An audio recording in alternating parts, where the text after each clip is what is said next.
আসসালামু আলাইকুম, কেমন আছেন সবাই? আশা করি যে যেখানে আছেন অনেক ভালো আছেন। তো এখন বর্তমানে আমি আছি আজিমপুর, ঢাকা আজিমপুর মোচড়টায়। তো এখান দিয়ে গাওড়া মিছিল যাবে, মহরমের যে মিছিলটা আছে, দশমী আজকে মিছিলটা, পাগলা মিছিল, সেটাই আমি এখানে আছি, দেখতে পাচ্ছেন।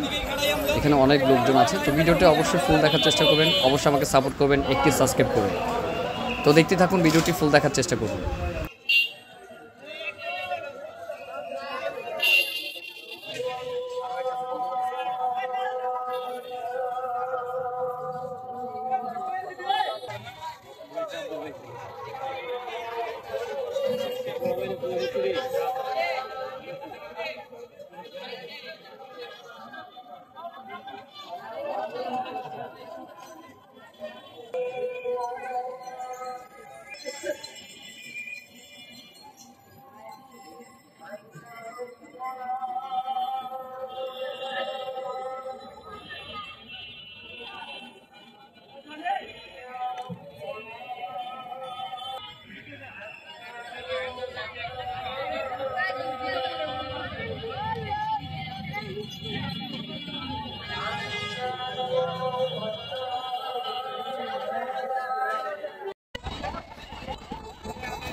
যা